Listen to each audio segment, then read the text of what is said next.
So these transitions seem to come at the crest or trough, that inflection point when we begin to rise or fall. Like my style? To ascend or Hit the subscribe descend button so you don't miss any into future videos. the next stage. Should we be open to change, we surely will experience some.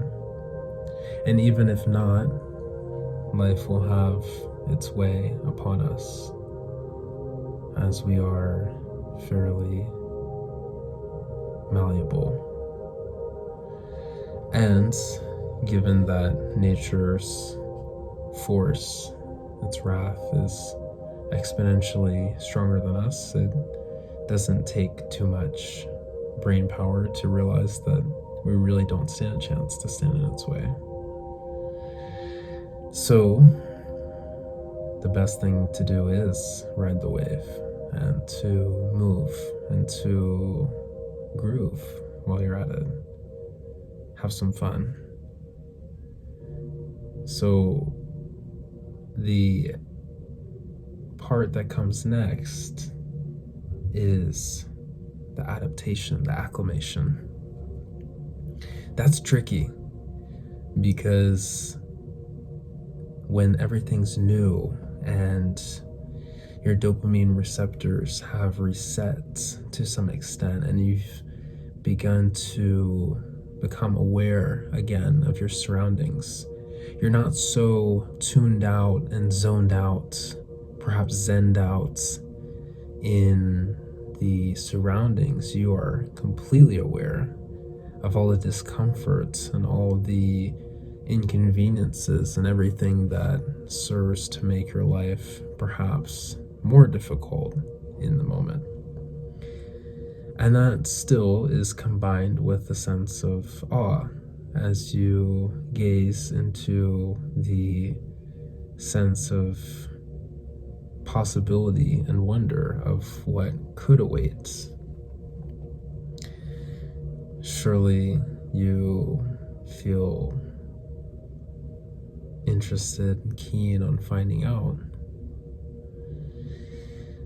That is what it takes to fully embrace. It is to face the future with some sense of eagerness and to, open up space for the upcoming, for the unexperienced. We can't store everything that has passed. There's limited places in our mind and in our memory bank to process everything. So we do have to let things go, and we do have to put it behind us. And good, bad, ugly, whatever, we do have to kind of prioritize, compartmentalize, and dedicate some of this, storage space to the most significant or most, crucial moments that we have lived through up until that point. And that's something that may be tough in its own right, to know what information is necessary for the future and what information can be kind of tossed aside. There's no really right way to answer that because everything depends, and there's so many circumstantial situations where something could be useful if you knew how to apply it.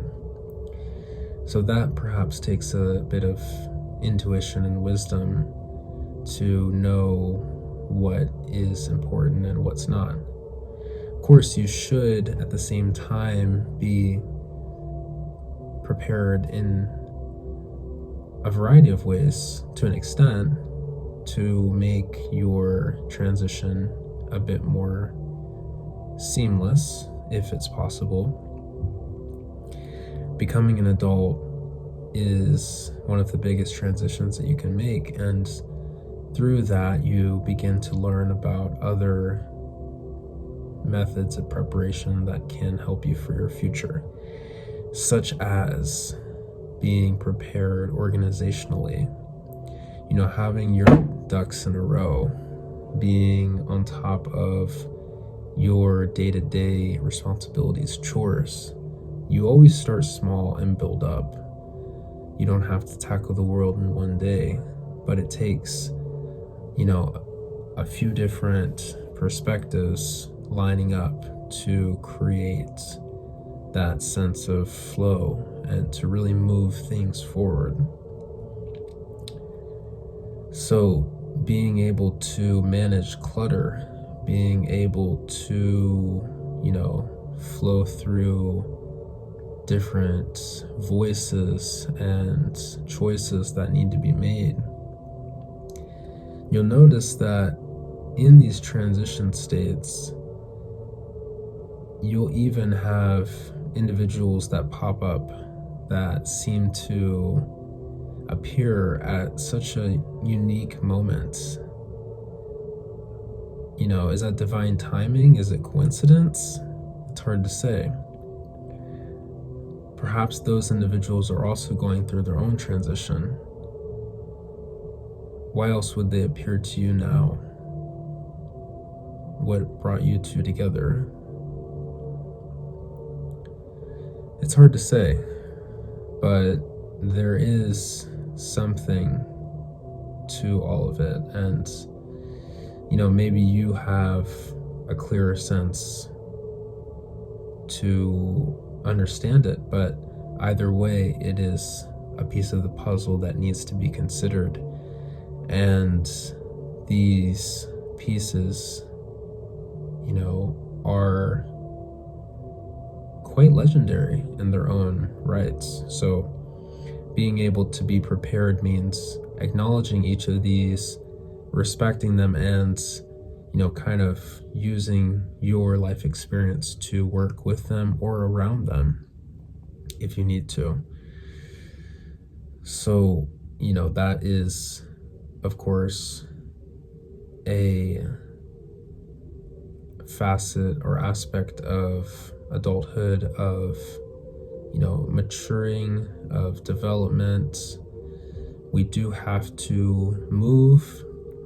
Transition is a necessary stage. If we stay still, then eventually life will move us.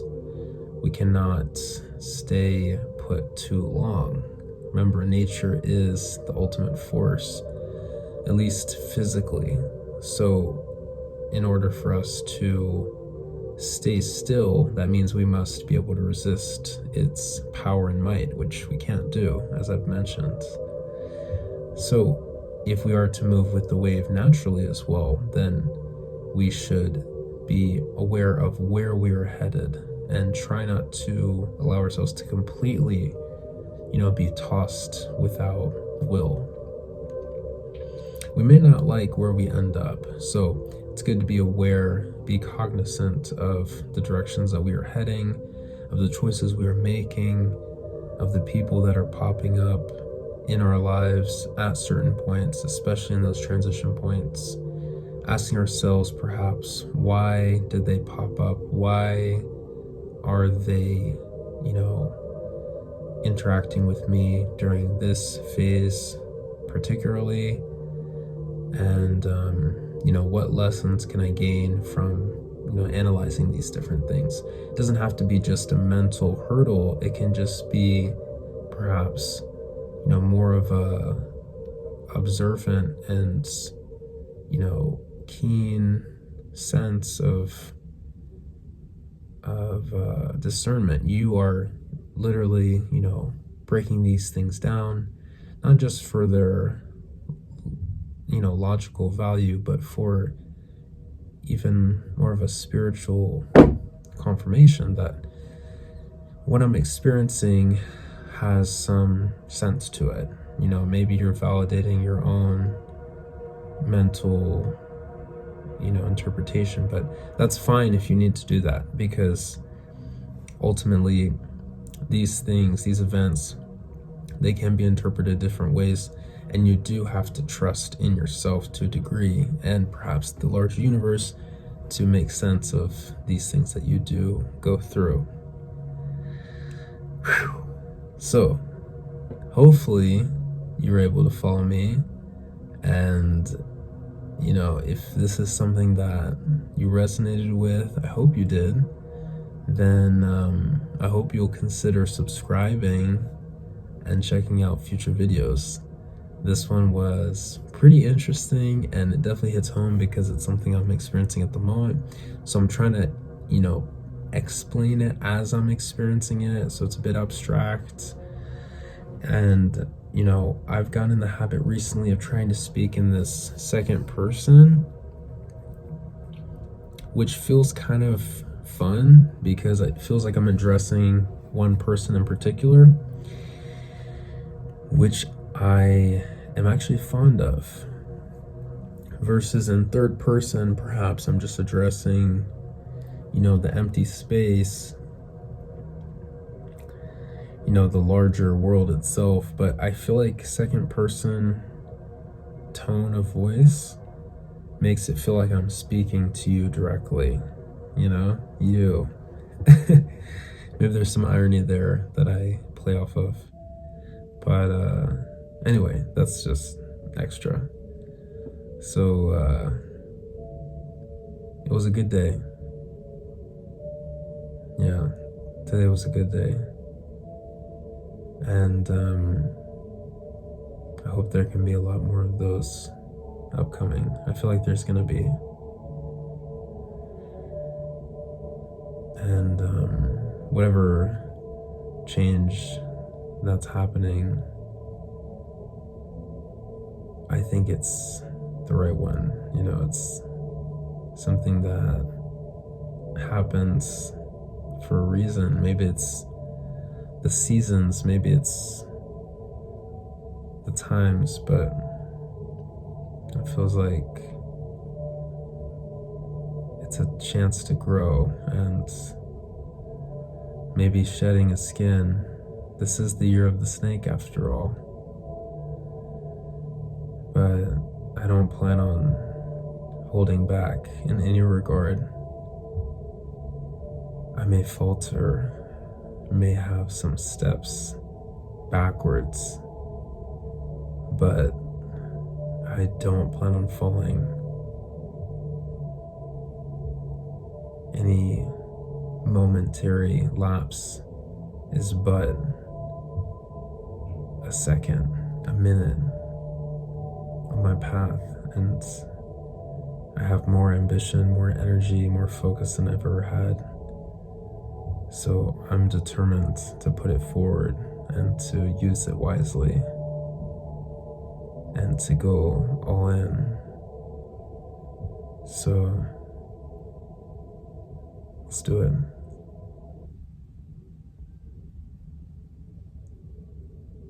Peace.